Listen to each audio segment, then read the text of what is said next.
अब हुक्मा ने जो लिखा है वो सुनो बुजुर्गों ने। जैसे ही तीसरा दिन आता है तुम्हारी कब्र की जिंदगी का, जब 3 दिन गुजरते हैं, तुम्हारी नाक के जरिए से पेट की चीजें बाहर आने लगती हैं, मुंह के जरिए से आंतड़ियां या जो भी अंदर का लिक्विड है सब बाहर आता है। 5वें दिन कान के अंदर से भेजा निकलने लग जाता है। ये जो भेजा सर के अंदर है वो खत्म होकर के सड़ करके पीप की शक्ल में कानों से बाहर आने लग जाता है। नाक और मुंह से पेट की चीजें, कलेजा, खून बन जाता है, दीगर चीजें सब कान और नाक और मुंह से निकलने लगती हैं। और 40 दिन तो बहुत दूर की बात है, 8वें दिन उसका पेट फट जाता है। पेट फूलते फूलते फट जाता है और जैसे ही पेट फटता है कब्र में कीड़े पैदा किए जाते हैं। तुम 1000 कोशिश कर लो लेकिन वो कीड़े उसी के लिए पैदा ही किए जाते हैं, उनकी ग़िज़ा है। वो नाक से निकला हुआ गूदा, मुंह से निकला हुआ गूदा खाने के लिए कीड़े जमा हो जाते हैं, पूरे जिस्म पर तारी हो जाते हैं। पेट जब फट जाता है तो इतनी शदीद ताफ़ुन वाली बू आती है कि कब्रें बंद होती हैं, वरना कई लोग सिर्फ बू से बीमार हो जाते हैं, कई लोग। और यही हमारे जिस्म की हैसियत है, यही हमारे जिस्म की हकीकत है।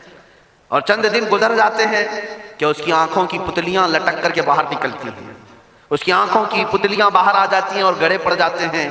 अब जो जिस्म के ऊपर मौजूद गोश्त है इसको चूंटियां, मकोड़े और कीड़े खाने लग जाते हैं। खाते खाते 2-3 महीने के अंदर उसको सिर्फ और सिर्फ ढांचे की शक्ल छोड़ दी जाती है, हड्डियां बाकी रखी जाती हैं। जिन बालों में तुम कंघियां करते हैं, इन बालों की जड़ों में पीप पैदा किया जाता है, हर बाल की जड़ पीप बहाती है। और जिन चेहरों पर तुम पाउडर लाली लगा करके इसको सजाया करते, आईने में खड़े होकर, इन चेहरों पर अल्लाह तबारक व तआला ऐसी झुर्रियां पैदा करता है। ये तो आम लोगों की बात। और अगर गुनहगार हैं तो उनके चेहरों पर बिच्छू छोड़ दिए जाते हैं, बिच्छू छोड़ दिए जाते हैं। कई लोगों की कब्रों पर सांप उनकी नाक को डसते रहते हैं और उनका गूदा पीते रहते हैं। सांपों का अजाब, बिच्छुओं का अजाब या कब्र के अजाब के साथ ये जिस्म गला दिया जाता है, हड्डियों के सिवा कुछ नहीं बाकी रहता। तुम क्या समझते हो मरने के बाद एहसास नहीं होगा? मरने के बाद हर दर्द का एहसास दुगना कर दिया जाएगा। आज जिंदगी में जितना तुम्हें चूंटी काटने से दर्द होता है, मरने के बाद ये दर्द 10 गुना ज्यादा बढ़ जाएगा। तुम्हें और दर्द होगा, और दर्द होगा। यही जिस्म जो कीड़ों की ग़िज़ा बन गया, कफन खत्म हो गया, हमारे जिस्म में पेट का गूदा बाहर आ गया, आंखों से, कानों से सारी चीजें लिक्विड खत्म कर दी गई, भेजा कानों से बह करके निकल आया। बचा क्या हमारे पास?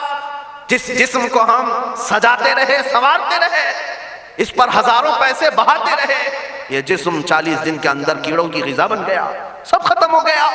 मेरे अजीजों, हर इंसान के जिस्म के साथ कब्र यही करती है। कब्र दबाती अलग है, कीड़ों का अजाब अलग है, बिच्छुओं का अजाब अलग है, लेकिन ये सब के लिए अहकाम नहीं।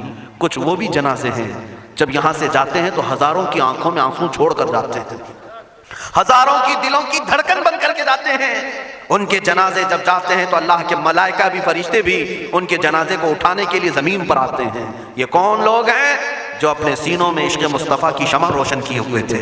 जीना चाहते तो मुस्तफ़ा के लिए, मरना चाहते तो मुस्तफ़ा के लिए। फाजिल बरेलवी ने क्या खूब कहा, लहद में इश्क़ रुखे शह का दाग लेके चले, अंधेरी रात सुनी थी चिराग लेके चले। जब कब्र में जाता है एक आशिक़ रसूल, उसे रखा जाता है, कफन इसका भी है, जिस्म इसका भी है, लेकिन फरिश्तों से भी कहा जाता है इसे आहिस्ता से जगाना, मोहम्मद अरबी का गुलाम है, रसूल पाक का वफादार है। और कीड़ों का उसके जिस्म को खाना तो दूर की बात, फरमाया गया क़यामत तक उसके कफन को भी मैला होने नहीं दिया जाता। ना तुम्हारी आंख से, ना तुम्हारे नाक से, ना तुम्हारे चेहरे से कोई गूदा बाहर आता है, कुछ नहीं मेरे अजीजों। जिस्म तरो ताज़ा सलामत रखा जाता है।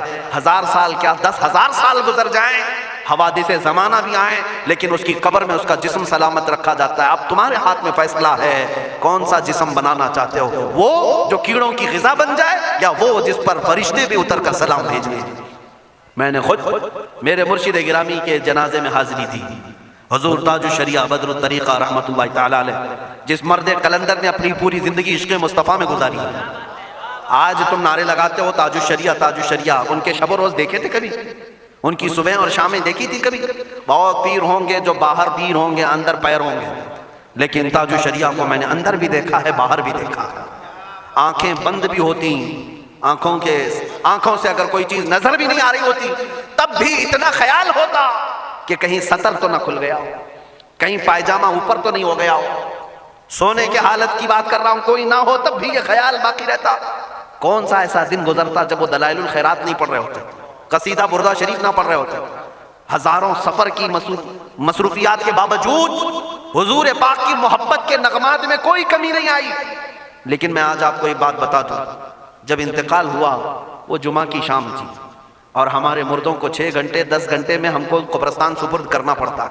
12 घंटे रख दें तब भी फ्रिज मंगवाना पड़ जाता है, इसके बाद कब्रिस्तान के हवाले कर दें। मेरे मुर्शिद गिरामी के इंतकाल के बाद 48 घंटे रखे गए थे, 48 घंटे रखे गए और उसके बाद जनाजे पाक को गुस्ल देकर लाया गया। ये फ़कीर कादरी जनाजे की गाड़ी में शरीक रहा, हजरत के कदम पकड़ करके मैं कब्र तक रहा। मैं आपको सिर्फ इसलिए ये बात अर्ज कर रहा हूँ कि जब गाड़ी जनाजे की चलती थी मैंने ज़िंदगी में भी हजरत के हाथ पकड़ करके इधर उधर चलाया। हजरत के साथ जब जाना होता तो बाजुओं को हम थामे होते, हम क्या चलाते, हमें वो खुद चला रहे होते, लेकिन यहाँ हम बरकत के लिए पकड़े होते। जो नरम और मुलायम जिस्म था, मैंने वफात के बाद जनाजे में खड़ा होकर के देखा, कदमों को पकड़कर, न नरमी में कमी आई न मुलायम होने में कोई कमी थी। और जब गाड़ी आगे चलती थी,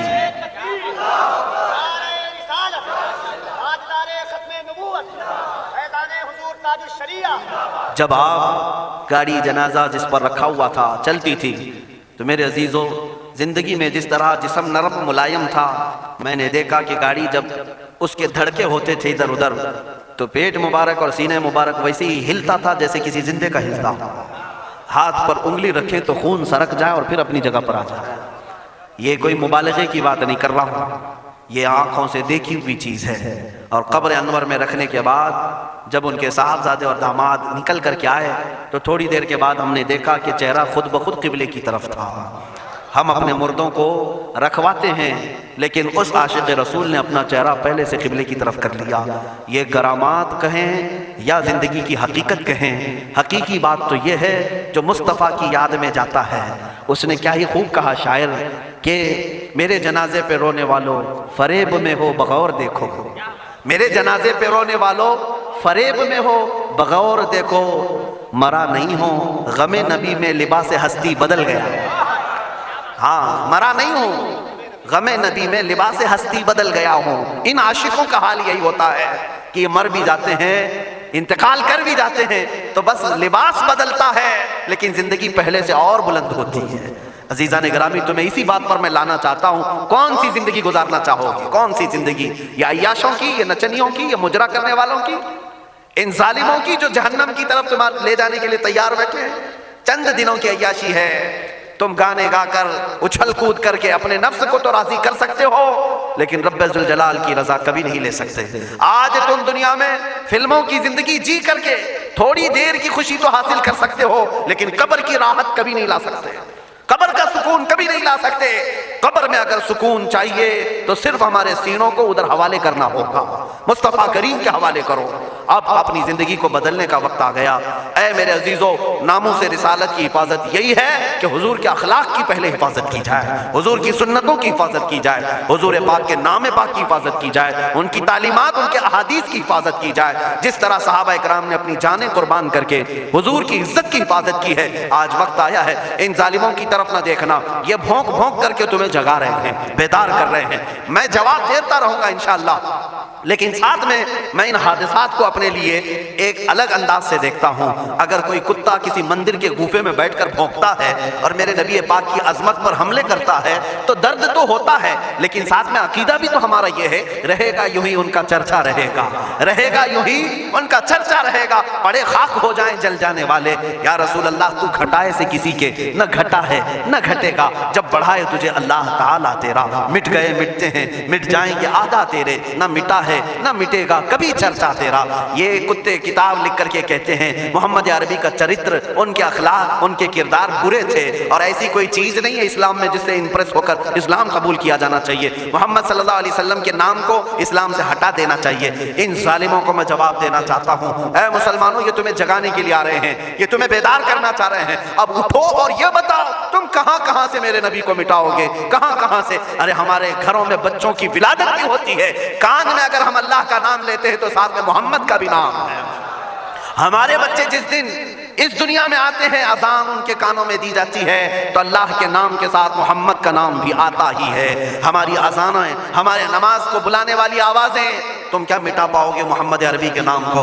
ये हजारों नहीं करोड़ों अजानें बार बार दिन में दे दे करके ये बताती हैं कि तुम वल्लाह मोहम्मद अरबी सल्लल्लाहु अलैहि वसल्लम का जिक्र तुम कभी अलग नहीं कर सकोगे।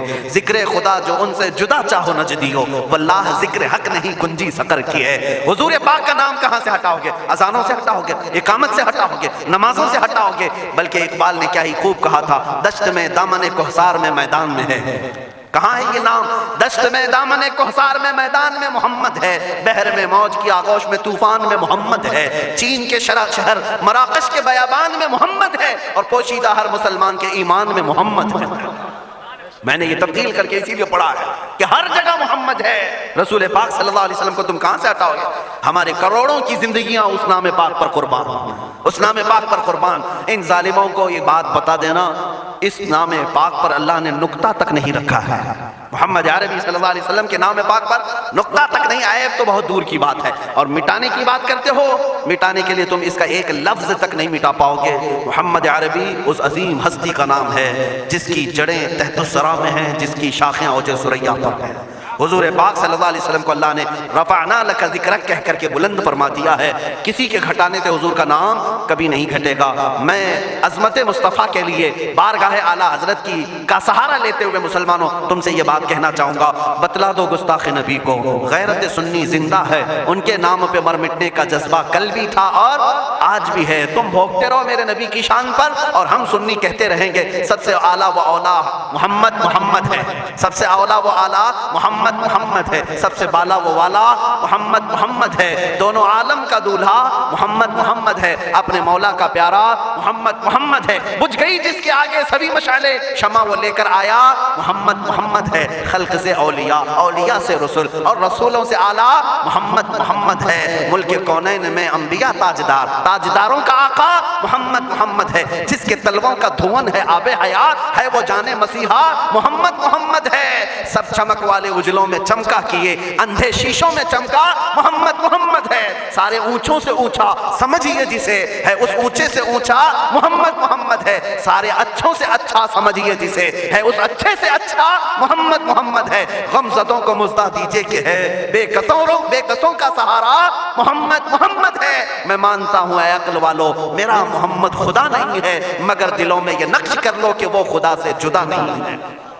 कहीं पर तुम अलग नहीं कर सकोगे। मोहम्मद सल्लल्लाहु ताला अलैहि वसल्लम के नाम पाक को अल्लाह ताला ने हर जगह रकम फरमाया है, जन्नत के दरवाजों पर, अर्श व कुर्सी, लौह कलम पर। खैर मेरे अजीजों, जिन लोगों को अभी भी शक व शुबा है उन लोगों को मैं ये अर्ज करता हूं, छोड़ दो मेरे आका सल्लल्लाहु ताला अलैहि वसल्लम की जात की तरफ उंगलियां उठाना। हमारे जज्बात से क्यों खेलते हो? हम है ना, गालियां दो हमें, हमारे माँ बाप दादाओं को गालियां देते हो, सह लेंगे।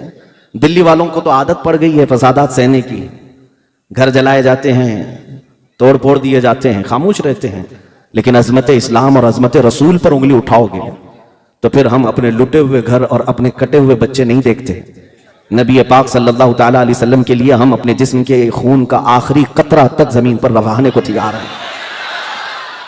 इसलिए कि हमारा यकीन यह है कि जिंदगी में जो कुछ है वो मेरे मुस्तफ़ा की बरकत से है। अगर हम उनके नहीं हो सके तो फिर किसी के नहीं होंगे। एक बात याद रखो, इकबाल ने कहा है आबरू मां ज़नाम मुस्तफ़ास्त, हम सब की इज्जत आबरू मुस्तफ़ा के नाम से वाबस्ता है। हरचे दरी दुनिया बादे मुस्तफ़ास्त, जो कुछ भी इस दुनिया में हमें मिला है वो मुस्तफ़ा के बाद ही उसका मकाम है। हमारी माँ हो, हमारे बाप हो, हमारे भाई हो, हमारी बहनें, हमारे उस्ताद, हमारे पीर, हमारा बादशाह, सारे लोगों का मकाम मेरे मुस्तफ़ा के बाद है। हमारे लिए कुरान कहता है अन्नबी औला बिल मुमिनीन मिन अनफुसिहिम, नबी मोमिनों से उनकी जान से ज्यादा करीब है। इसलिए हमारे एहसासात हुजूर के नाम पर कुछ और होते हैं। इसलिए मैं उन लोगों से कहता हूं बार बार, नबी पाक सल्लल्लाहु ताला अलैहि वसल्लम की जात से खेलना छोड़ दो। आओ सुनो, मैं मेरे आका सल्लल्लाहु ताला अलैहि वसल्लम के अखलाक करीमाना बताता हूं आपको, और पढ़ने वाले पढ़ लिए। मैं जॉर्ज बर्नार्ड शॉ की बात अगर कहूं आपके सामने, एक बहुत ही बड़ा राइटर है, मुसलमान की बात नहीं कर रहा हूं, गैर मुस्लिम, एक अंग्रेज, जॉर्ज बर्नार्ड शॉ, वो लिखता है अपनी किताब में कि मैंने पूरी कायनात में ऐसा रेवोल्यूशन, ऐसा इनकलाब देखा ही नहीं जैसा मोहम्मद रसूलुल्लाह ने इनकलाब पैदा किया।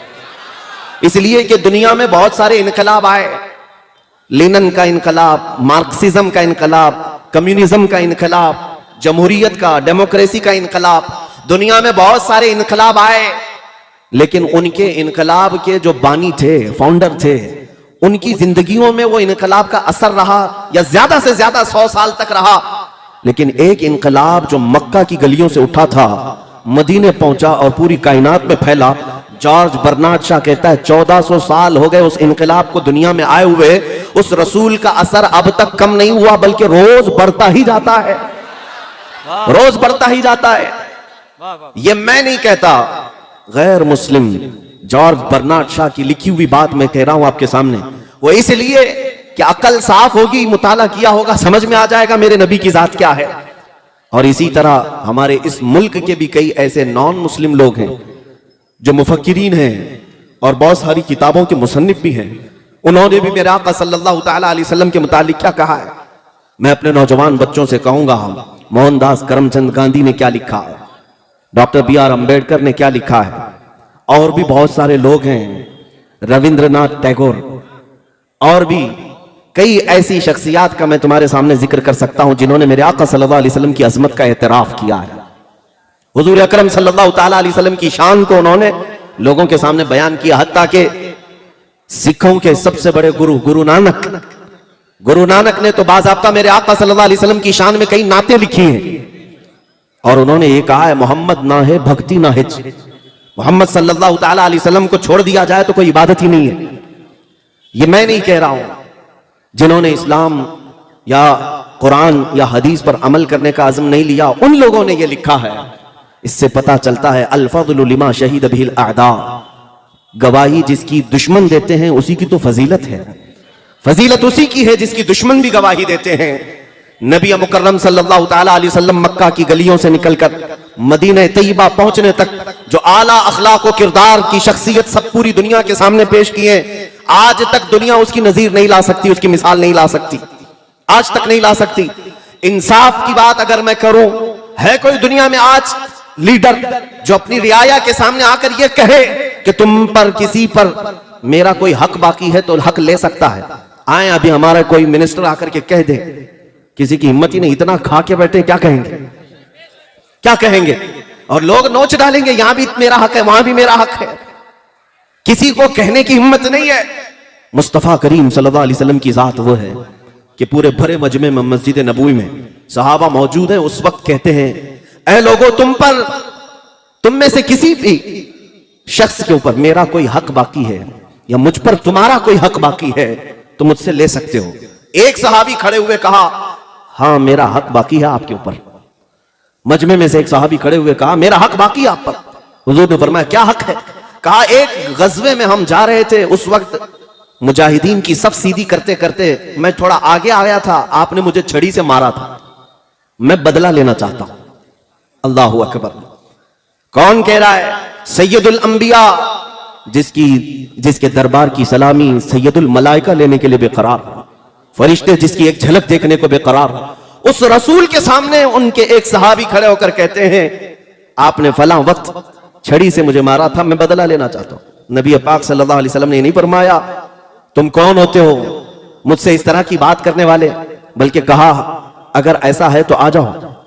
सहाबा खड़े हुए, कहा या रसूल अल्लाह सल्लल्लाहु अलैहि वसल्लम, क्या ये हमारी आंखों के सामने होगा? हुजूर ने फरमाया, ये निजाम अदल है, ये अदालत इस्लाम ने सिखाई है। मेरे आका ने फरमाया, आओ करीब आओ।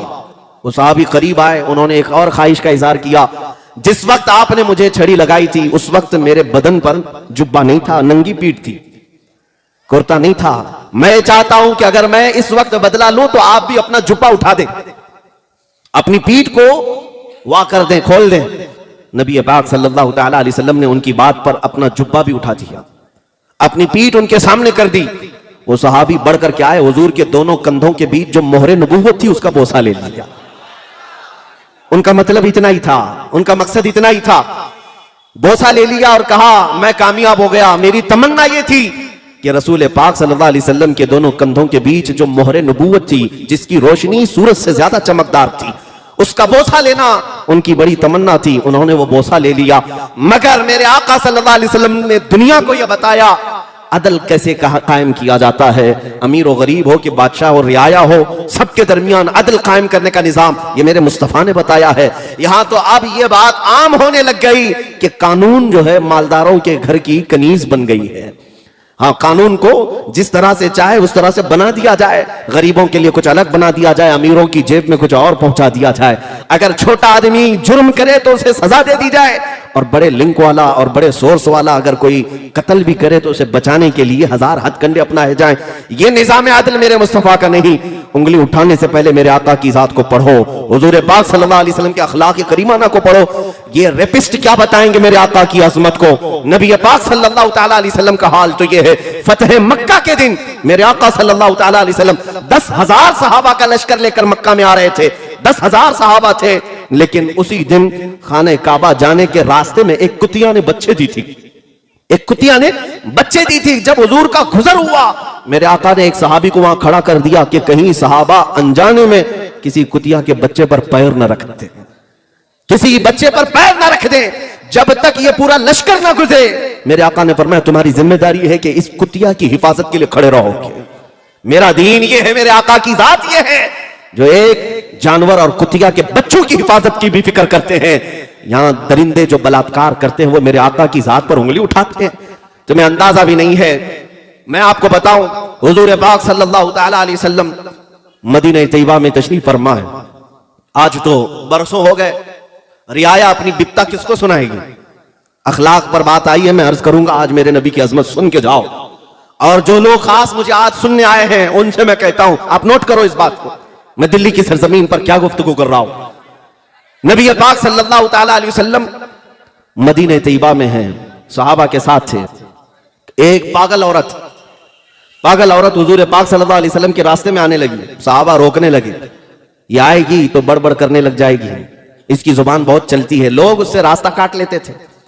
जाहिर सी बात है, पागल लोगों से कौन बात करेगा।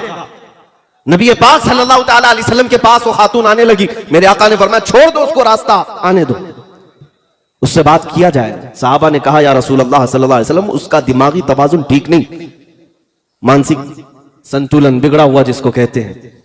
लेकिन मेरे आका ने फरमाया उसे रास्ता छोड़ दो, मुझे पता है पूरे मदीने में उसकी कोई बात नहीं सुनता, अगर मैं भी ना सुनूं तो वो किसके पास जाए, मैं भी ना सुनूं तो वो किसके पास जाए।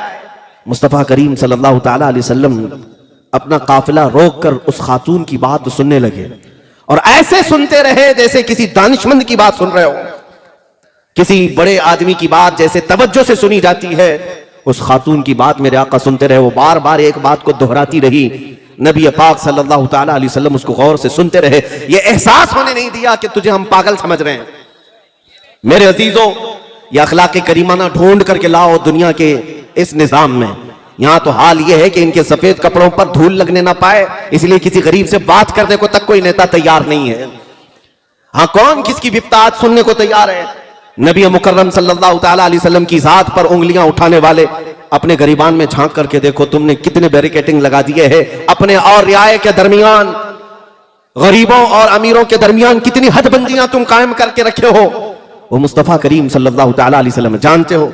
एक अंग्रेज अपनी किताब में लिखता है, मैं आज उनकी बातें नकल करके चला जाता हूं इसलिए कि दिल्ली की सरजमीन पर भोंकने वाले बहुत सारे आते हैं, उन्हें पता नहीं है हुजूर की जात, हुजूर की शान को पढ़ा नहीं है।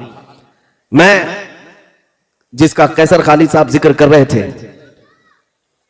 वूज तक अगर बात पहुंचती है तो ये बात बताता हूं। तुमने शायद एक फुजला खाया है। कनाडा में मौजूद एक शख्स है जो जिलावतन किया गया ईरान का। उस खबीस ने मेरे आका सल्लल्लाहु अलैहि वसल्लम की शान में गंदी किताब लिखी, और वही किताब वही पखाना डासना में पहुंचा, और ये वही खा खा खा करके वही उगलता रहा। इसे लगा कि यही पूरी किताब ओरिजिनल है। नबी पाक सल्लल्लाहु तआला अलैहि वसल्लम के मुतालिक जितने भद्दे इल्जामात उस पे लगाए गए, वो कहते हैं ना, चूहे को हल्दी की गांठ मिल जाए तो समझता मैं बनिया हूं। उसने हुजूर की जात को पढ़ना था तो बुखारी शरीफ पढ़ लिया होता, मेरे आका की सीरत पढ़ना होता तो मुस्लिम शरीफ तिरमिजी शरीफ पढ़ लिया होता। बुखारी और मुस्लिम और तिरमिजी की बात तो बहुत दूर की है। नबी पाक सल्लल्लाहु तआला अलैहि वसल्लम के नाखूनों की अजमत भी तुझे पता नहीं है। तुमने पढ़ा किससे? कैनेडियन गुस्ताखान रसूल ने जो भद्दी किताबें लिखी वही तुम्हारे पास आई और उसी को बेस बना करके कहने लग गए, हुजूर की जात पर कीचड़ उछालने लग गए और कहने लगे कि मैं मोहम्मद की हकीकत बताऊंगा। नऊज़ बिल्लाह।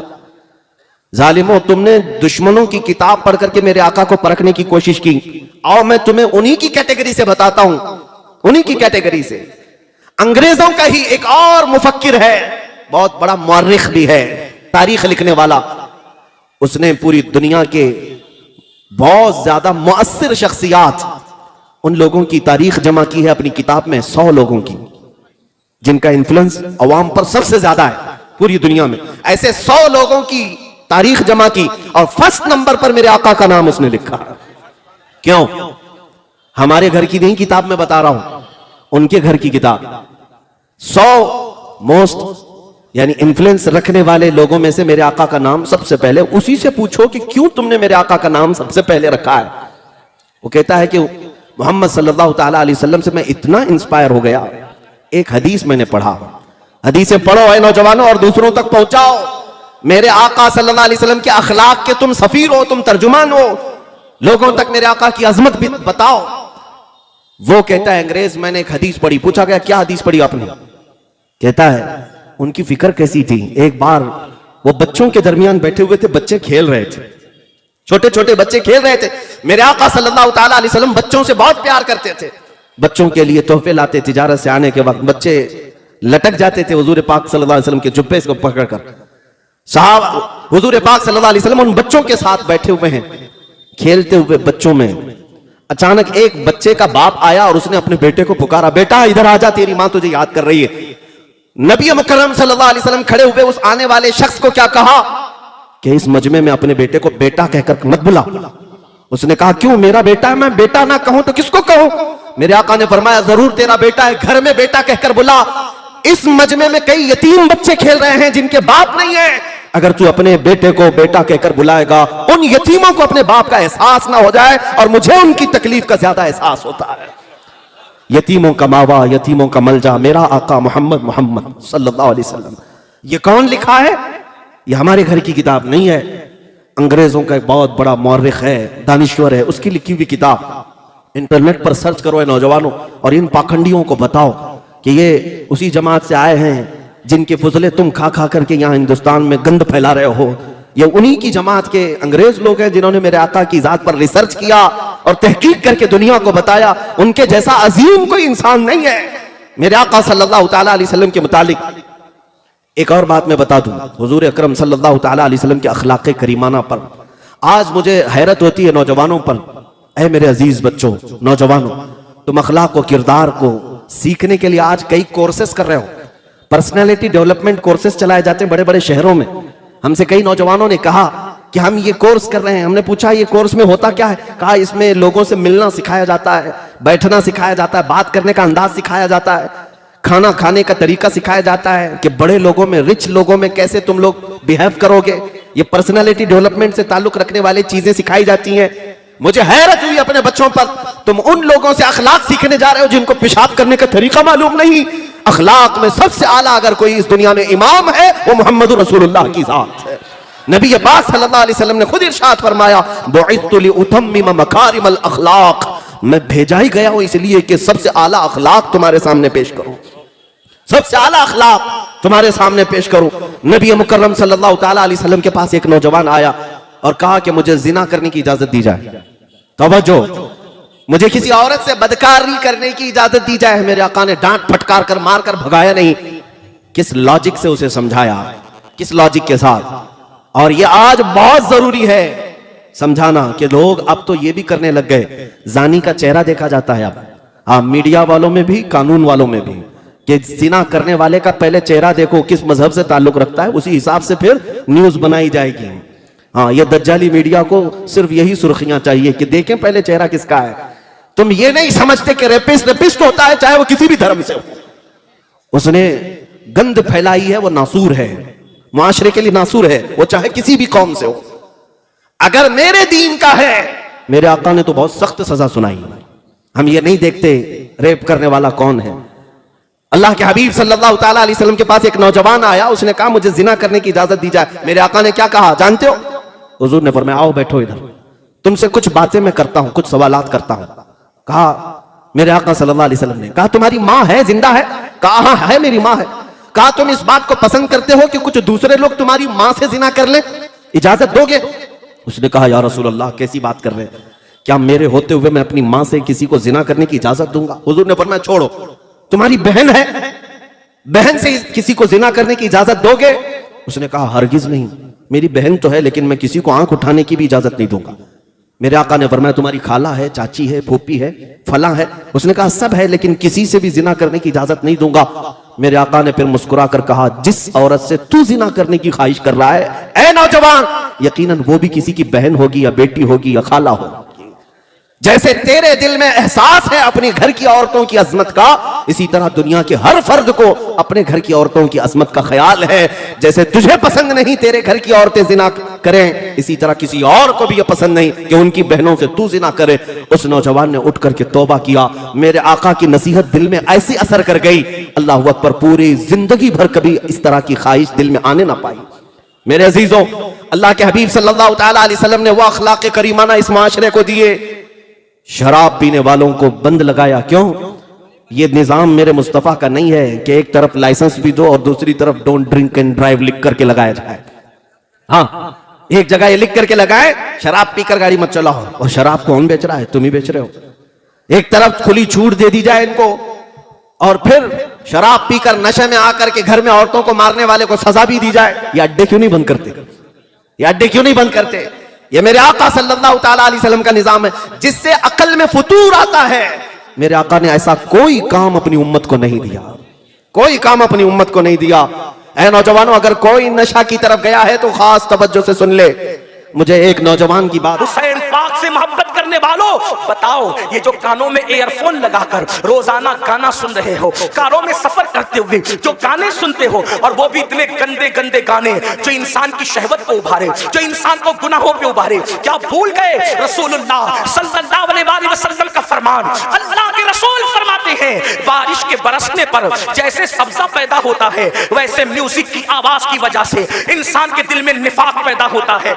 ये तो नहीं कहता कि लोग मुनाफिक हो गए, मगर अल्लाह के रसूल फरमा रहे हैं म्यूजिक सुनोगे तो दिल में निफाक पैदा होगा। और निफाक किसको कहते हैं? जबान पर कलमा है और दिल में कुफ्र है, ये निफाक है। निफाक किसको कहते हैं? कि जबान पे कलमा हो और दिल में कुफ्र हो। और ये किससे पैदा होता है? ये म्यूजिक की वजह से। बताओ, शादियों में म्यूजिक बजाते हो, गाड़ियों में म्यूजिक बजाते हो, और अल्लाह अकबर रात के 2-2, 3-3 बजे तक म्यूजिक में डूबे रहते हो। जानते हैं म्यूजिक का अंजाम क्या है? अल्लाह के सच्चे रसूल तुम्हारे और मेरे आका मुस्तफा जाने रहमत सल्लल्लाहु अलैहि वसल्लम फरमाते हैं जिसने दुनिया में म्यूजिक की आवाज सुनी होगी, जिसने दुनिया में गानों की आवाज सुनी होगी, क़यामत के दिन उसके कान में शीशा पिघला करके डाला जाएगा।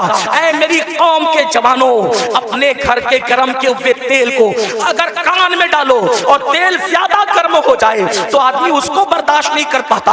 अपने आप पे रहम करो, तुम मुसलमान हो, मुसलमान। नबी ने जो कह दिया वो हक है, नबी ने जो कह दिया वो सच है। जहन्नम की आग से, जहन्नम की आग पर पिघलाया हुआ शीशा जब कानों में डाला जाएगा उस वक्त क्या बनेगा? मुसलमान होना, कलमा पढ़ा हो, कलमा पढ़ा है ना, तो कलमे का तकाजा तो पूरा करो। यजीद और हुसैन में फर्क क्या है? यजीद कलमा पढ़ के कह रहा है सब चलता है, और हुसैन की फिक्र ये है सब नहीं चलेगा, सिर्फ मेरे नाना की शरीयत चलेगी।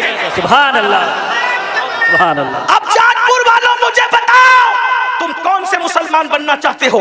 यजीद की फिक्र वाले या इमाम हुसैन की फिक्र वाले? इमाम हुसैन। यजीद कह रहे कलमा पढ़ो सब चलेगा, हुसैन पाक कहते सब नहीं चलेगा, सिर्फ मेरे नाना की शरीयत चलेगी। किसके साथ हो? आज कहते हो अरे सब चलता है, ये तो यजीद की बोली है। ज़िना करो सब चलता है, यजीद की बोली है। शराब पियो सब चलता है, यजीद की बोली है। मस्जिदें वीरान करो फिर भी जन्नत में जाएंगे, यजीद की बोली है। हुसैन पाक की ये बोली नहीं है। हुसैन पाक है सिर्फ एक चीज चलती है बस, वो मेरे नाना की शरीयत है, मोहम्मद रसूलुल्लाह की शरीयत है। आओ, बर्दाश्त नहीं कर सकता कोई भी अल्लाह के अज़ाब। आका फरमाते जहन्नम की आग का बना हुआ शीशा गाना सुनने वालों के कान में डाला जाएगा। और एक बात आपको कहूं, आज पूरी दुनिया में अगर तवज्जो है, आप शोर नहीं कर रहे तो मेरी बात पे तवज्जो, जो शोर करे उन्हें करने दे। मैं तो इतना ही कहूंगा कि इमाम हुसैन की महफिल है, अल्लाह की अता से हुसैन देख रहे हैं, कौन चुप है, कौन सुन रहा है, कौन शोर कर रहा है, बात अपनी अपनी। और उनकी महफिल में आने वालों, नाम हुसैन का मामला ये है, हुसैन पाक का नाम लो तो तकदीरें बदल जाती है। हाँ, ये कोई मुशायरे की महफिल नहीं है मेरे भाई, हाँ, ये कोई ओट और नोट की तकसीम की महफिल नहीं है मेरे भाई, ये मौला हुसैन की महफिल है। जो बादशाह, दुनिया का बादशाह नहीं था, वो बादशाह गर, जिसको प्यार से देख लिया उसको बादशाह बना दिया, जिसको प्यार से देख लिया उसको ताज अता कर दिया। गौर से सुनो, करबला सुनने आए हो। आज पूरी दुनिया में मुसलमानों के घर खतरे में। दिन को घर अच्छा भला नजर आता है, शाम होते होते वही घर जमीन में धंस जाता है, जमीन बोझ कर दिया जाता है। लोग कर रहे हैं, अमेरिका में कर रहे हो, कनाडा में कर रहे हो, बर्तानिया में कर रहे हो, हमारे मुल्क में कर रहे हो, जो कर रहे हैं गलत कर रहे हैं। मैं उनकी तायद नहीं कर रहा क्योंकि वो मेरे सामने है नहीं, मैं उनसे कोई बात नहीं करूँ। मैं बात तो आपसे करूंगा क्योंकि आप मेरे सामने बैठे। जो सामने ना हो उससे बात करना बेवकूफी है।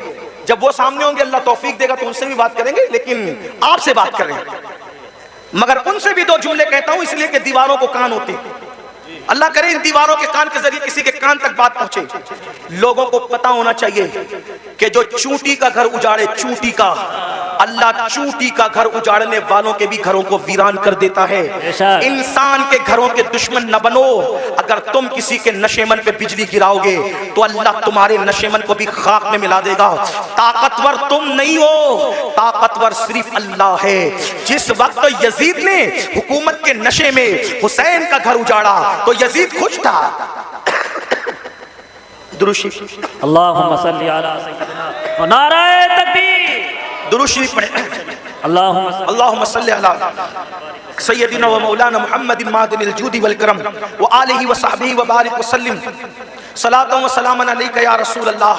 तो यजीद खुश था, मैंने हुकूमत के नशे में हुसैन का घर उजाड़ दिया, पूरा घर काट दिया।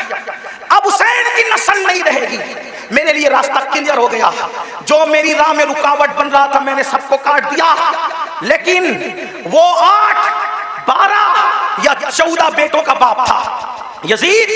8, 12, 3 रिवायतें, या 14 बेटों का बाप था और हटते कटते बेटे रखता था। और हुसैन की नस्ल के बारे में उसको ये बुग़्ज़ था कि मेरी हुकूमत में जो चीज रुकावट है मैंने खत्म कर दिया। मगर कुदरत ने बताया यजीद तू ताकतवर नहीं है, ताकतवर अल्लाह है। 14 बेटे छोड़ के मरा था, आज नस्ल नजर नहीं आती। हुसैन एक बीमार छोड़ के गए, कोई मोहल्ला नजर नहीं आता जहां हुसैन की औलाद मौजूद है। सुभान अल्लाह, सुभान नाराए तकबीर, नाराए रिसालत, शोहदाए करबला कॉन्फ्रेंस, सरजमीने जज्ब। जमीन के अंदर भी अच्छे अच्छे औलाद हुसैन सो रही है और जमीन के ऊपर भी अच्छे अच्छे औलाद हुसैन नजर आ रही है। तो अर्ज ये कर रहा था, लेकिन जो लोग करते हैं मैं उनकी तायद नहीं करता। आप मगर सुने क्योंकि मेरे सामने आप हैं। आपके घर खतरे में, दिन में घर ऊंचा दिखता है, नीचे बाद में खत्म हो जाता है। वजह उसकी हदीस सुनो। आज से 1450 साल पहले घर उजड़ने, घर बिखरने, घर धंसने, जलजले आने या किसी का घर टूट जाने की वजह बयान फरमाई।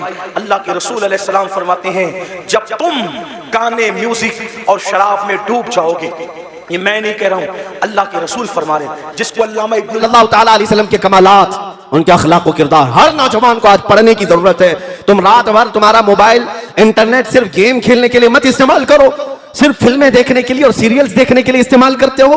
तुम्हारा सारा इंटरनेट, फेसबुक, इंस्टाग्राम और व्हाट्सएप चलाने के लिए। कभी तुमने अपने इस मोबाइल को मेरे आका की सीरत पढ़ने के लिए क्यों नहीं इस्तेमाल किया? मेरे आका के कमालात पढ़ने के लिए इस्तेमाल करो और दुनिया को बताओ भी मैसेजेस के जरिए।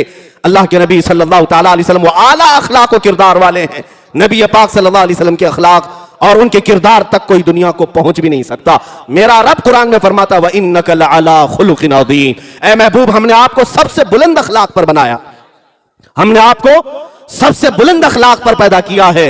और फिर मैं आपको आला हज़रत इमाम अहले सुन्नत फाजिल बरेलवी की बात बता दूं। कहते हैं आका कौनैन सल्लल्लाहु अलैहि वसल्लम की बारगाह में, तेरे खल्क को रब ने जमील किया, तेरे खुल्क को रब ने अजीम कहा, कोई तुझसा हुआ है ना होगा शाह, तेरे खालिक हुस्न अदा की कसम, तेरे तो वस्फ ऐब तनाही से हैं बुरी, हैरान हूं मेरे शाह मैं क्या क्या कहूं तुझे। नबी पाक सल्लल्लाहु तआला अलैहि वसल्लम के औसाफ व कमालात कभी खत्म नहीं होंगे। अब आपको मैं ये बातें भी बता दूं कि तुम्हारी जिम्मेदारियां इस दौर में क्या है। तुम्हारी जिम्मेदारियां क्या हैं? क्या तकरीरें सुनो, जलसे सुनो और निकल करके जाओ? आज दुनिया तुम्हारी तरफ देख रही है और तुम्हारे लिए ये सबसे बेहतरीन मौका है, गोल्डन अपॉर्चुनिटी जिसको कहते हैं। तुम दिखाओ दुनिया को मेरे नबी के अखलाक क्या थे, कैसे, किताबों से नहीं, सिर्फ मैसेजेस से नहीं, बल्कि खुद अपने आप को मुस्तफा के अखलाक में ढाल लो। जिधर से गुजरो लोगों को पता चल जाए मोहम्मद अरबी का गुलाम ऐसा होता है, नबी पाक सल्लल्लाहु ताला अलैहि वसल्लम का गुलाम ऐसा होता है। और उनके गुलामों ने ही तो ये तारीख रकम की थी, दी अजानें कभी यूरोप के कलीसाओं में तो कभी अफ्रीका के तपते हुए सहराओं में। आ गया ऐन लड़ाई में गर वक्त नमाज, किबला रूहों के जमीन बोस हुई कौम हिजाज। एक ही सफ में खड़े हो गए महमूद और अयास, न कोई बंदा रहा न कोई बंदा नवाज। या रसूल अल्लाह तुझसे सरकश हुआ कोई तो बिगड़ जाते थे, अरे तेग क्या चीज हम तोप से भी लड़ जाते थे।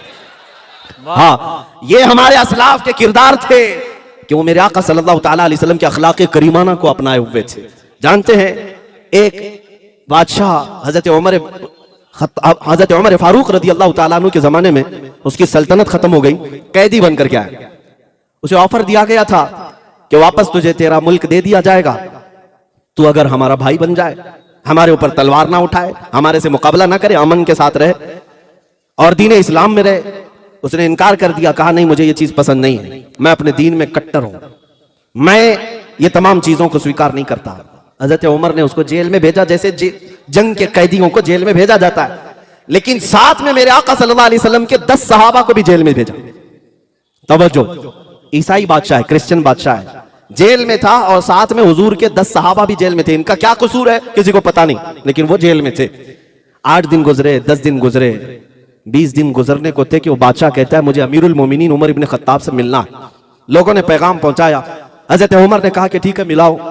उसे लाया गया, वक्त का बादशाह था, उसने कहा ए उमर इब्न खत्ताब अमीरुल मोमिनीन, मैं आपके इस्लाम को कबूल करना चाहता हूं, मैं दीन इस्लाम को पसंद करता हूं। कहा आज से 20 दिन पहले भी तो तुझे कहा जा रहा था, आज से 20 दिन पहले क्या जेल के ये 20 दिन तुझे भारी पड़ गए? उसने कहा जेल के 20 दिन नहीं, अगर 20 साल भी रखते तो मेरे ऊपर भारी नहीं होते, लेकिन जिन 10 सहाबा को तुमने मेरे साथ रखा वो मुझ पे भारी पड़ गए। कहा क्यों? इनकी सुबह शाम, इनके दोपहर रात, इनके उठने बैठने चलने फिरने खाने पीने सबको मैं बहुत गौर से देखता रहा। 8 ही दिन के बाद मेरे दिल ने यह फैसला किया कि ये झूठों की जमात ने नकल किया है। तवज्जो करना, आका इरशाद फरमाते हैं कि जब तुम गाने और म्यूजिक के अंदर और शराब के अंदर डूब जाओगे तो अल्लाह रातों रात तुम्हारे घरों को जमीन में धंसा देगा, रातों रात तुम्हारे घर जमीन में धंस जाए।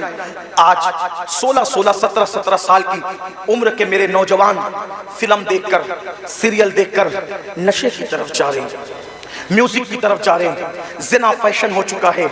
इमाम हुसैन इसी के खिलाफ तो खड़े हुए थे, अगर ये सब करते हो तो हुसैनी नहीं हो तुम, चाहे जो बन जाओ। मैं किसी एक को नहीं कह रहा हूं, अपने आप में डूब कर सोचो, अगर मस्जिद को तुमने वीरान कर दिया, अल्लाह के घर को वीरान कर दिया, फजर की नमाज में सोते पड़े हो, तो आप 7 समंदरों का भी शरबत बना लो। तवज्जो करना, लोगों को मेरे जुमले तल्ख लगते हैं, लेकिन कोई कुछ कहे मेरे बारे में हकीकत है। 7 समुंदरों का शरबत बना लो, इमाम हुसैन के नाम पे बांट दो, लेकिन अगर तुम दीन मिटाओगे और शरबत बनाओगे तो इमाम हुसैन उस शरबत को कबूल नहीं करेंगे, बल्कि उस शरबत को तुम्हारे मुंह पे मार दिया जाएगा। लेकिन अगर तुमने बिल फर्ज सारी जिंदगी शरबत बनाया भी नहीं, शरबत पिलाया भी नहीं, हत्ता के शरबत का नाम भी नहीं लिया, लेकिन इमाम हुसैन जिस दीन को बचाने चले थे, अगर उस दीन की हिफाजत के लिए तुमने कुर्बानी तो इमाम हुसैन क़यामत में तुम्हें सीने से लगाएंगे। मेरे अजीज, मेरे भाई, आओ इमाम हुसैन के मिशन की तरफ तवज्जो करें। तो अर्ज ये कर रहा था, आजकल 16, 17 साल की उम्र के मेरे नौजवान इसी तरह शराब की तरफ, जिना की तरफ, जराइम की तरफ, म्यूजिक और गानों की तरफ जा रहे हैं, मस्जिदों को वीरान कर चुके हैं। मेरे अजीज भाई, अल्लाह के अजाब को दावत न दे, अल्लाह के गजब को दावत न दे। ये जो आप सोचते हैं ना कि हम लोग कुछ भी करेंगे जन्नत में चले जाएंगे, हम कुछ भी करेंगे हम आखिरत में कामयाब हो जाएंगे, मेरे भाई, मेरे अजीज, ये दुनिया है, दुनिया, ये दुनिया मक्कार है, ये दुनिया गद्दार है, ये दुनिया बेवफा है। इस दुनिया से दिल न लगा, तू कुछ भी कमाएगा, तू कुछ भी कमाएगा, तू कितना भी जमाएगा, मगर याद रखना अगर तूने आखिरत की तैयारी न की, अगर तुमने आखिरत की तैयारी न की, सब दुनिया ही के अंदर धरा के धरा रह जाएगा। कुरान कहता है ला अंसा नसीबका मिनद दुनिया, दुनिया से अपने नसीब का मत भूल। मेरे भाई, क्या तू मेरे आका की वो हदीस भूल चुका है? अल्लाह के रसूल ने फरमाया जिसने दुनिया के अंदर शराब का सिर्फ एक घूंट पिया होगा, जब वो मर के कब्र में जाएगा तो उसका मुंह सूअर की तरह कर दिया जाएगा या बंदर की तरह कर दिया जाएगा। आओ मेरे भाइयों, एक बुजुर्ग के हाथ पर एक कफन चोर ने तौबा की थी। अल्लाह अकबर, दिल के कानों से सुन लेना। एक कफन चोर ने एक बुजुर्ग के हाथ में तौबा की थी। उस बुजुर्ग ने उस कफन चोर को तौबा करवाई और तौबा करवाने के बाद कफन चोर से पूछा, ऐ कफन चोर, अब तू मेरे हाथ में तौबा कर चुका है, तूने कितने कफन चुराए? उसने कहा हुजूर, मैंने तो हजारों मुर्दों को नंगा किया, उनके कफन चुराए। मुसलमानों के कफन चुराए? जी मुसलमानों के कफन चुराए। तो उस बुजुर्ग ने कहा सच सच बताना, ऐ कफन चोर, सच सच बताना कि तूने जब मुर्दों के कफन चुराए तो कितने मुर्दे थे जिनके चेहरे मरने के बाद कब्र में किबले की तरफ थे? ध्यान से सुनना, तवज्जो से सुनना। थोड़ा मिंबर वालों से भी तवज्जो चाहता हूँ, बात न करें, बहुत नवाजिश होगी आपकी। मैं आपकी मालूमात में इजाफा नहीं कर सकता, लेकिन आपकी दुआएं जरूर ले सकता हूँ। आपकी भी तवज्जो चाहता हूँ, मेरी बात गौर से सुने। मैं एंड की तरफ बात को लेकर के जा रहा हूँ, ध्यान से सुनो। कफन चोर से बुजुर्ग ने पूछा, तूने हजारों मुसलमानों के कफन चुराए, ये बता कितने मुसलमान थे जिनके चेहरे किबले की तरफ थे और कितने मुसलमान थे जिनके चेहरे किबले से फिरे हुए थे? तो उसने कहा हजरत अल्लाह की कसम खा के कहता हूँ, अब तो मैं आपके हाथ में तौबा करके नेक बन चुका हूँ। अगर मैंने 100 मुर्दों की लाश को खोला, 100 मुर्दों की कब्रों को खोला और उनकी लाश को मैंने नंगा किया, तो 100 मुर्दों में से 99 मुसलमान ऐसे थे जिनके चेहरे किबले से फिरे हुए थे। 100 मुर्दों में से 99 मुर्दे ऐसे थे जिनके चेहरे किबले से फिरे हुए थे। एक मुसलमान मिलता था 100 में एक जिसका चेहरा किबले की तरफ होता था। उस बुजुर्ग ने अपने पीर और मुर्शिद को खत लिखा, हुजूर ये बताएं, अल्लाह अकबर, हुजूर ये बताएं कि मरने के बाद लोगों के चेहरे कब्रों में क्यों फिर जाते हैं? कब्रों में क्यों फिर जाते हैं? बुजुर्ग ने लिखा, बेटा, जो लोग दुनिया में रसूलुल्लाह की सुन्नत से मुंह फेर लेते हैं, जो लोग दुनिया में रसूलुल्लाह की सुन्नत से मुंह फेर लेते हैं, मरने के बाद उनके चेहरे किबले की तरफ नहीं होते। ऐ मेरी कौम के जवानों, क्या डर नहीं लगता? क्या कब्र में नहीं जाना? क्या अल्लाह को मुंह नहीं दिखाना? जो सुन्नत से मुंह फेर ले, कब्र में उसका चेहरा किबले की तरफ नहीं होगा। हमने तो फर्ज से मुंह फेरा है, हमने तो फराइज से मुंह फेरा है। अल्लाह अकबर, नमाज छूट रही है, माथे पर शिकन तक नहीं है। अल्लाह अकबर, सूद के धंधे कर रहे हैं, हराम कारोबार कर रहे हैं, माथे पे शिकन तक नहीं है, झूठ बोल रहे हैं। ये फर्ज है झूठ से बचना, झूठ से बचना फर्ज है। अल्लाह अकबर, झूठ बोल रहे हैं, माथे पर शिकन तक नहीं है, नाप तौल में कमी कर रहे हैं, माथे पर शिकन तक नहीं है, औरतों पे पाप की नजर डाल रहे हैं, माथे पर शिकन तक नहीं है। कितने जराइम करोगे? कब तक जराइम करोगे? कितने गुनाह करोगे? कब तक गुनाह करोगे? अल्लाह बहुत दिन तक मोहलत नहीं देगा, याद रखना। भाई साहब थोड़ा रहम फरमा दे, अरे रहम कर दे, थोड़ा सुन ले, बात हट जाए, चुप हो जाए सब लोग, बात तो सुने ना मेरे भाई। मैं बात कर रहा हूँ, आप लोग बात सुने, मैनेजमेंट आप सब लोग सुन लेंगे। एक बार आप भी बैठ जाएं, मेहरबानी करें, आप भी बैठ जाएं, सब बैठे। ये क्या तमाशा लगा, इतनी बड़ी महफिल सजाई, इतनी अच्छी महफिल सजाई, और आप लोग हैं कि कोई भाई आप भी बैठ जाए, अल्लाह रहम करे, आप भी बैठ, क्यों बोलते हैं, बैठ जाए, सब बैठे, अरे सब बैठे, आप भी बैठे। एक बार सब दुरूद शरीफ पढ़ें। अल्लाहुम्मा सल्ली अला सय्यिदिना मौलाना मुहम्मद। आप मत बोले भाई, किसी को मत बोले, मैं बोल रहा हूँ, आप दुरूद शरीफ पढ़ें भाई, दुरूद शरीफ पढ़ें। अल्लाहु रब्बु मुहम्मदिन सल्लल्लाहु अलैहि वसल्लम नहनु इबादु मुहम्मदिन। ये बीच में आप जब बोलते हो ना तो जहन मुंतशिर होता है। चूंकि मैं तकरीर याद करके नहीं आता, देखो जो तकरीर याद करके आते हैं ना, आप कुछ भी करें उसको डिस्टर्ब नहीं होगा, वो याद करके आप फटाफट बोलता रहेगा। लेकिन मैंने याद करके मैंने तकरीर कभी याद नहीं की, मैं आप की तवज्जो को देख करके फिर अल्लाह ताला जो सुझाता है वो बोलता है, तो मेरे ज़हन से बात निकलती है, फिर मैं बात आपको खत्म कर देता हूँ। एक बार दुरूद शरीफ बुलंद आवाज से पढ़ें। अल्लाहु रब्बु मुहम्मदिन सल्लल्लाहु अलैहि वसल्लम नहनु इबादु मुहम्मदिन सल्लल्लाहु अलैहि वसल्लम सलातु व सलाम अलैका या जद्दल हसन वल हुसैन।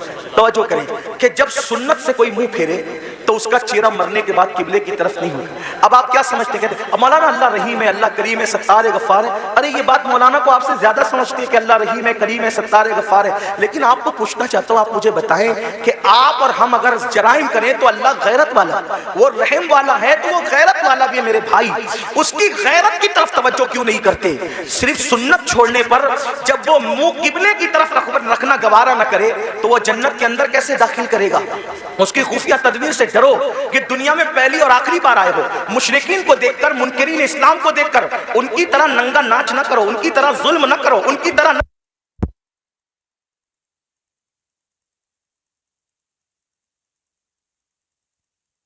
अल्लाहुम्मा सल्ली अला सय्यदिना व मौलाना मुहम्मदिन मादिनिल जूदी वल करम। दुरूद शरीफ पढ़े, बुलंद आवाज से दुरूद शरीफ पढ़े बरकत के लिए। अल्लाहुम्मा सल्ली अला सय्यदिना मौलाना मुहम्मदिन मादिनिल जूदी वल करम व आलिहि व सहाबिहि व बारिक वसल्लिम सलातन व सलामन अलैका या जद्दल हसन वल हुसैन। तो जल्दी जल्दी बात पूरी कर दूं कि जब इंसान सुन्नत से मुंह फेर ले तो अल्लाह तबारक व तआला उसका मुंह काबे की तरफ रखना गवारा नहीं करता। काबे की तरफ मुंह रखना गवारा नहीं करता, अल्लाह जन्नत में उसको कैसे डालेगा? ये दुनिया है, इस दुनिया में आदमी जितने चाहे जराइम कर ले और फिर अल्लाह अकबर, जो गुनाहे कबीरा है, गुनाहे कबीरा उसमें खास तौर पर हराम लुक्मे का खाना और उसी के साथ नशा करना, शराब पीना। आज नशा मुस्लिम सोसाइटी के अंदर सोची समझी साजिश के तहत प्रमोट किया जा रहा है। कौन लोग प्रमोट कर रहे हैं हमें नहीं पता। इंशाअल्लाह हमारे मुल्क की जो इदारे हैं, जासूस इदारे, वो उसकी तहकीक करेंगे कौन है दुश्मन मुल्क और मिल्लत का। ये बात तय होगी बाद में, लेकिन खास तौर पर मुस्लिम समाज में नशे को प्रमोट किया जा रहा है। जो बाप हैं, जो सरपरस्त हैं, जो जिम्मेदार हैं, वो ध्यान से सुने कि बाज़ाब्ता तौर पर वो बच्चे जो अच्छे ज़हीन बच्चे हैं, जो तालीम के लिए बहुत ज्यादा होशियार हैं, ऐसे बच्चों को टारगेट किया जाता है और उनको पहले फ्री में एमडी और उस जैसी दवाइयां चटाई जाती है, उनसे पहले दोस्ती की जाती है, फिर उनको वो चटाया जाता है। एक दो बार जब इंसान उसको चाटता है और फिर नींद गहरी आती है और उसके जो असरात होते हैं, फिर इंसान अब उसको हासिल करने की कोशिश करता है, तो फिर महंगे से महंगे दाम में उसको बेचा जाता है। तो पैसा भी बर्बाद, जिंदगी भी बर्बाद। ऐ मुसलमानों, अपने बच्चों को कीमती से कीमती लिबास दो, अपने बच्चों को अच्छे से अच्छा खिलाओ, अपने बच्चों के हर शौक पूरे करो, लेकिन उस पर औकाब की तरह नजर रखो कि तुम्हारे बच्चे किसकी सोहबत में बैठते हैं, किसके पास बैठते हैं, किसके साथ रहते हैं। याद रखना, मुसलमानों के टैलेंट से लोगों को बहुत खौफ है, इसलिए कि ये मुल्क ही नहीं बल्कि दुनिया के तमाम ममालिक पर अगर सैकड़ों साल अगर किसी ने हुकूमत की है तो वो सिर्फ ला इलाहा इल्लल्लाह पढ़ने वाली कौम है। मुसलमानों को हुकूमत करने का शऊर आता है, मुसलमानों को सियासत करने का शऊर आता है, मुसलमानों को तिजारत करने का शऊर आता है। दुनिया जानती है जिस दिन मुसलमान तिजारत की मंडी में डट जाएगा, किसी की माई किसी माँ ने ऐसा लाल पैदा नहीं किया जो वो मुसलमान का मुकाबला कर सके। जब हम ताजिर थे हमारे मुकाबले में कोई ताजिर नहीं था, जब हम सियासत कर रहे थे हमारे मुकाबले में कोई सियासतदान नहीं था, हम इल्म के मैदान में डटे थे हमारे मुकाबले में कोई नहीं था। दुनिया के सारे इंसान बगदाद में और मिस्र में हमारे दरवाजों पर कासे गदाई लेकर इल्म की भीख मांगा करते थे। हाँ हाँ, हम ही थे जो लोगों को जागीरे भीख में अता करते थे, हम ही थे जो लोगों को माला माल करते थे। ऐ मेरी कौम के जवानों, लोगों को तुम्हारे टैलेंट से खतरा है, इनको पढ़ने मत दो, इनको आगे बढ़ने मत दो, इनको तिजारत करने मत दो, इनको जो है माश और मैशत की तरफ आगे बढ़ने मत दो, इनको गानों का आदी बना दो, इनको गेम का आदी बना दो, इनको नशे का आदी बना दो, इनको शराब का आदी बना दो। जालिमों, अपनी जिम्मेदारियों को महसूस करो। ये खिलौना मोबाइल का जो तुम्हारे हाथ में दे दिया गया है और अलग अलग गेम्स तुम्हें ला करके दे दिए गए हैं, कब तक गेम में डूबे रहोगे? गेम में मुब्तला करने वाले तुम्हारे खैर खान नहीं है, ये तुम्हारे मुस्तकबिल को तबाह कर देना चाहते हैं। नशे में डुबाने वाले तुम्हारे खैर खान नहीं है, ये तुम्हारे मुस्तकबिल को बर्बाद कर देना चाहते हैं। ऐ मेरी कौम के जवानों, हम गेम खेलने वाले लोग नहीं हैं, हम गेम खेलने वाले लोग नहीं हैं। हम तो नाखूने तदबीर से उम्मत की बिखरी हुई जुल्फों को संवारने वाले लोग हैं। हम तो कौमों के मुस्तकबिल को ताबनाक बनाने वाले लोग हैं। नौजवान किसी कौम का सरमाया होता है। अगर नशा करोगे, खुद की फिक्र नहीं होगी, माँ बाप की फिक्र क्या करोगे? नशा करोगे, खुद की फिक्र नहीं होगी, औलाद की फिक्र क्या करोगे? नशा करोगे, खुद की फिक्र नहीं होगी, अपनी कौम की फिक्र क्या करोगे? मुसलमान नौजवानों, हमारा जवान खुद भी बढ़ने वाला है, कौम को भी आगे बढ़ाने वाला है। फिक्र करो, अपनी कौम को आगे बढ़ाओ। जानते हैं, जब तक नशा हमारे समाज में नहीं था, कौम इतनी गरीब नहीं थी। आज एक सर्वे बताऊं, पूरे हिंदुस्तान में मैं हुजूर अलैहिस्सलाम की नालैन के सदके जाता हूं, अमीरों के यहां भी रुकता हूं, गरीबों से भी मेरे ताल्लुकात है। आपको बताऊं, आज हर बाप की शिकायत यह है कि बूढ़ा बाप कमा रहा है, जवान लड़के नहीं कमा रहे। जवान लड़के फजूल घूमते हैं, टी शर्ट पहन लिया, जींस पहन लिया, अच्छी बाइक पर, नंगा नवाब, किले पे घर, यानी उसके जैसा कोई नहीं। मुसलमानों, अपने बूढ़े बाप पे बोझ मत बनो। गेम की वजह से, नशे की वजह से, फजूल दोस्तों की वजह से जो जवान अपने माँ बाप पे बोझ है, उसका तो कोई शुमार ही नहीं। अगर नफली नमाजें भी तुम्हें अपने माँ बाप पे बोझ बना दे, इस्लाम उसको भी पसंद नहीं करता। मैं जिम्मेदारी से अर्ज करता हूँ, हालांकि नमाज मेरा टॉपिक है, मैं जब भी किसी जगह गुफ्तगू करता हूँ, बगैर नमाज की फजीलत के मैं उन्वान मुकम्मल नहीं करता, मैंने अपने ऊपर लाजिम कर रखा है। लेकिन एक बात कहूँ, फारूक आजम के दौर में एक जवान था जो रात दिन मस्जिद में पड़ा रहता था, वो फारूक आजम थे। फारूक आजम थे, किसी की रियायत कभी नहीं की। फारूक आजम ने देखा एक जवान है, रात दिन मस्जिद में पड़ा रहता है। उसको पूछा, तू रात दिन मस्जिद में पड़ा रहता है, तेरे घर का खर्चा कैसे चलता है, ये बता, तेरे घर के अखराजात कैसे निकलते हैं? तो उसने क्या कहा, हजरत, मेरा एक भाई है और वो मेरी तरह मस्जिद में पड़ा नहीं रहता। अजान होती है, मस्जिद में आता है, नमाज पढ़ के फौरन चला जाता है, और वो इतनी मेहनत करता है कि उसके घर का खर्चा भी वो चलाता है और मेरे घर का खर्चा भी वही चलाता है। हम दोनों का बोझ वो उठाता है। फारूक आजम ने कहा, कयामत के दिन तुझसे बेहतर दर्जे में जन्नत में तेरा भाई रखा जाएगा। क्यों? क्योंकि तू नफिल पढ़ के उस पे बोझ बना हुआ है, और वो नफिल न पढ़ के तेरा बोझ उठाने वाला बना हुआ है। नफल इबादत से बेहतर किसी का बोझ उठाना है। आप ये बात समझे मुसलमानों, मेरी कौम के जवानों, मेरी कौम के जवानों, हमारे प्यारे मुल्क भारत में 60% से ज्यादा जवान है। जवान यानी पूरी दुनिया में अगर सबसे ज्यादा जवान किसी मुल्क में मौजूद है, वो हमारे हिंदुस्तान में है। इसीलिए आप पूरे जलसे को काउंट कर लें, मेरी बात पे यकीन नहीं आता, आपको 90% जवान न नजर आए तो देख लेना, आप देखिए तो आप सब जवान हो, सब के सब जवान हो। और आपको बताऊं, ये जो उलमा की दाढ़ियां सफेद हो गई है, इनकी दाढ़ियां सफेद है मगर ये भी जवान है, क्योंकि मोहम्मद के गुलामों को बुढ़ापा आ नहीं सकता। तुम सब जवान हो। लोग क्या चाहते हैं, गौर से सुनो, ध्यान से, लोग क्या चाहते हैं? दो चीज, मुसलमानों को जाहिल करो और इनको गरीब करो। गरीब करो, जाहिल करो, फिर क्या होगा? गुर्बत कभी कभी इंसान को कुफ्र तक ले जाती है। जब ये गरीब हो जाएंगे, एक हाथ से रोटी देंगे और उसके बाद कहेंगे ईमान बेचो, ईमान खरीद लेंगे रोटी के टुकड़े पर। अब बिलाल जैसा इनमें थोड़ी मौजूद है जो पिट कर भी दीन पे कायम रहे। जो कौम गाने की दहलीज पर ईमान का सौदा कर सकती है, वो कौम क्या रोटी के टुकड़े पे ईमान का सौदा न करेगी?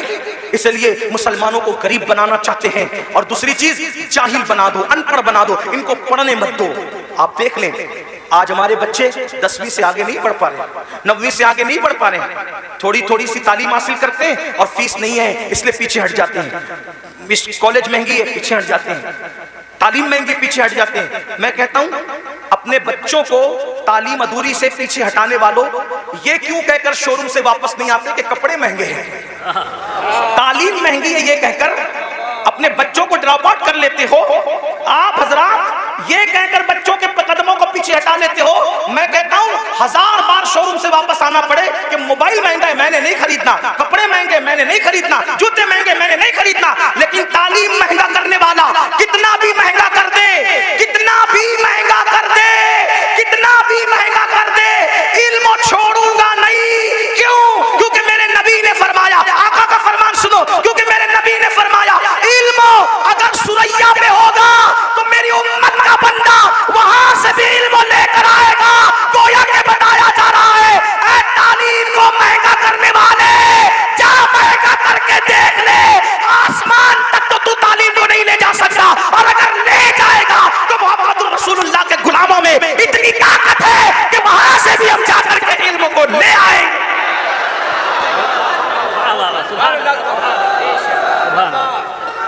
रसूल अल्लाह।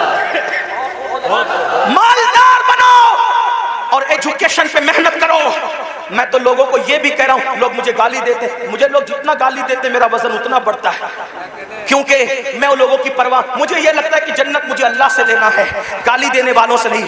मैं लोगों को ये भी कहता हूं, बड़े गुंबद और बड़े मीनार बनाने की बजाय बड़े इंसान बनाओ, क्योंकि कोई गुंबद अपने जैसा गुंबद नहीं बना सकता, कोई मीनार अपने जैसा मीनार नहीं बना सकता, लेकिन अगर एक अच्छा इंसान बना दोगे तो एक अच्छा इंसान अपने जैसे सैकड़ों अच्छे इंसान बना देगा। यही तो बात थी ना, रसूलुल्लाह ने हुसैन को अच्छा बनाया था। एक हुसैन ने दुनिया में करोड़ों हुसैनी पैदा कर दिए। एक चिराग से कितने चिराग बने। सिद्दीक अकबर जैसा अच्छा इंसान बनाया, फारूक आजम जैसा अच्छा इंसान बनाया, उस्मान गनी जैसा अच्छा इंसान बनाया, मौला अली जैसा अच्छा इंसान बनाया, अशरे मुबश्शरा जैसा अच्छा इंसान बनाया। इन अच्छों ने, इन चंद अच्छों ने कितने अच्छे अच्छे पैदा कर दिए कि वो दीन के मुहाफिज हो गए। तो मेरी गुजारिश है, देखो एक ताजमहल बनाया शाहजहां ने, लेकिन वो ताजमहल बनने को सदियां बीत गई, उस ताजमहल ने दूसरा ताजमहल तैयार नहीं किया। लेकिन आपको बताऊं, आले रसूल अहमदी ने एक अहमद रजा पर नजर डाल करके अच्छा बनाया, तो उस अहमद रजा ने कितने अच्छे दिए। सदरुल शरिया जैसा अच्छा वहीं से मिलता है, शेरपेश अहले सुन्नत जैसा वहीं से मिलता है, जफरुद्दीन बिहारी जैसा वहीं से मिलता है, अल्लाह मुहद्दिस आजम जैसा वहीं से मिलता है, मुफ्ती आजम जैसा वहीं से मिलता है, हुज्जतुल इस्लाम जैसा वहीं से मिलता है। तो पता क्या चला, अच्छे इंसान बनाने पे तवज्जो दो, इसलिए कि इमारतें खंडर बन सकती है, इंसानों को खंडरात में तब्दील नहीं किया जा सकता। इसलिए अपने बच्चों को अच्छा बनाओ। आज गुर्बत और जिहालत हम पे मुसल्लत इसलिए की जा रही है ताकि आपका ईमान ले, आपकी आबरू ले। आज अगर हमारी बच्चियां किसी का हाथ पकड़ कर जा रही है, इसमें 90% गुर्बत का अमल दखल है, गुर्बत का अमल दखल है। गरीबी आदमी को कुफ्र तक ले जाती है। लेकिन एक बात बताऊं, गुर्बत से ज्यादा तरबियत न करने का अमल दखल है, क्योंकि गुर्बत कितनी भी हो, तरबियत अगर होगी तो फिर कोई कुछ छीन नहीं सकता। उलमा तो कह रहे बहुत कहूं, लेकिन मैं आखिरी बात कह देता हूं, गुर्बत से ज्यादा तरबियत की कमी है। आखिरी बात, जो बच्चियां जा रही, हालांकि एक बात आपसे कह दूं, इतने हजारों के मजमे में अपने जलसे में ये मत कहो कि इतने लाख चली गई, उतनी हजार चली गई। मैं बार बार कह रहा हूं, इसको मत कहो, क्योंकि ये नफ्सियाती तौर पे दुश्मन हमें मुतासिर करना चाहता है। कोई जरूरत नहीं हमें कहने की इतनी लाख, हमारे पास सबूत क्या है, इतनी लाख गई उतनी लाख गई। तो कहते हैं मीडिया ने कहा, हम कहते हैं मीडिया अगर कह दे कि चांद दिखा तो मीडिया का चांद नहीं मानते। जिसके कहने पे चांद का आना नहीं मानते, उसके कहने पे बेटियों का जाना कैसे मान सकते हैं? इसलिए नहीं मानने का, नफ्सियाती तौर पे मुतासिर नहीं होने का। गई है, इनकार नहीं, चंद गई है, उंगलियों पे गिन लो कौन गई है, जिनकी तरबियत नहीं हुई। वरना जिनकी तरबियत हुई है वो आज भी गुर्बत के बावजूद चक्की पीस रही है, चरखा चला रही है, बर्तन धो रही है दूसरों के यहाँ जाके, मगर उसकी गैरत का कोई सौदा नहीं कर पा रहा है। हाँ, दामन तवक्कुल की ये शान होती है, पेवन तो लगे होते, गुनाह के धब्बे नहीं होते।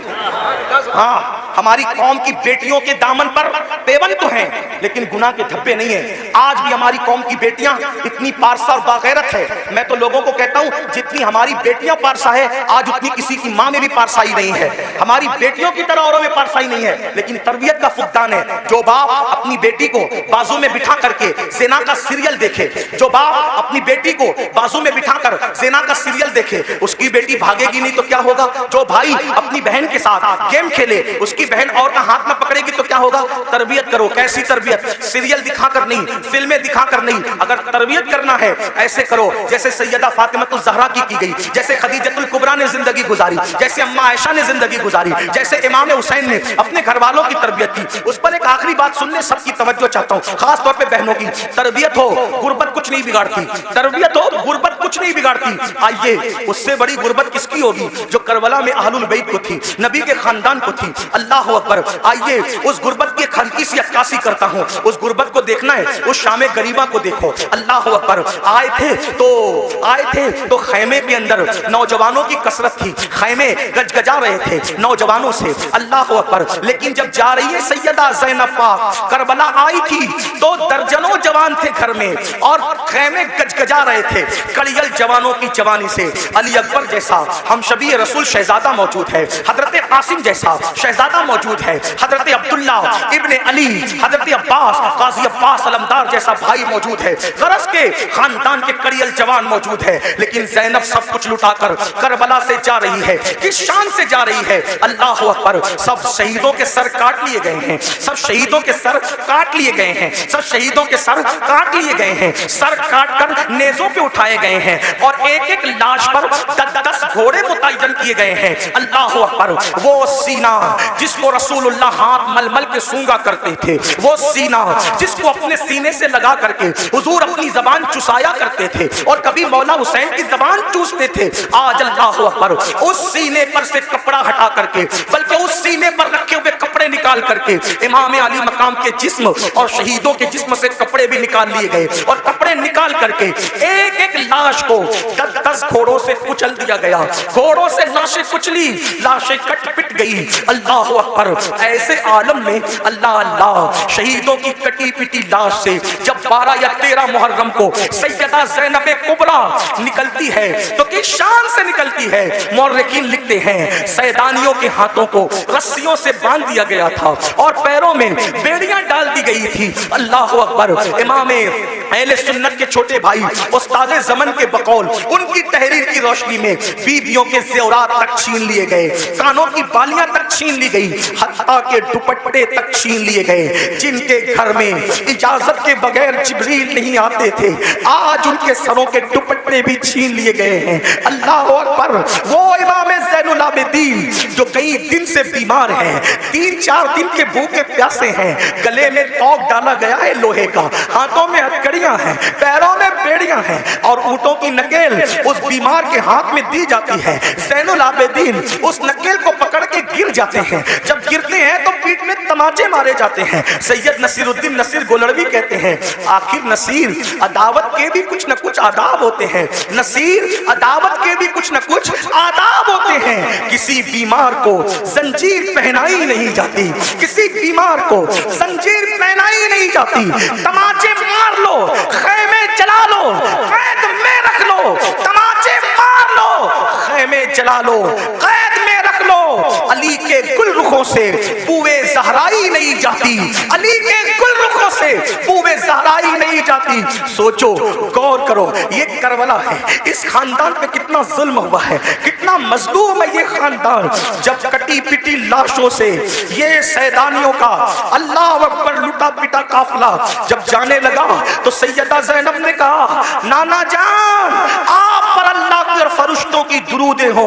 उस हुसैन को देखो जिसके लिए आप सजदे तवील करते थे, जिसके लिए आप सीने पे चढ़ाते थे, जिसे कंधों पे उठाते थे, आज उसकी कटी पिटी लाश को कफन तक मयस्सर नहीं है, उस पे खाक उड़ रही है। जब आपने रोया, आपके रोने को देखकर अपना बेगाना सब रो पड़े। लेकिन कहना यह चाहता हूं, ये लुटा पिटा काफिला जब कूफा गया तो एक तारीखी रिवायत के मुताबिक, तारीखी रिवायत बहुत सारी है, एक तारीखी रिवायत के मुताबिक लुटा पिटा काफिला जब कूफा में गया तो कूफा में ऐलान हो रहा था, कूफा वालों कुछ लुटेरे थे, कुछ डाकू थे, कुछ रास्ता मारने वाले थे, वो हम बगावत कर रहे थे, हमने उनके सर काट लिए और उनकी औरतों को हम कैदी बनाकर और बच्चों को कैदी बना के ला रहे हैं।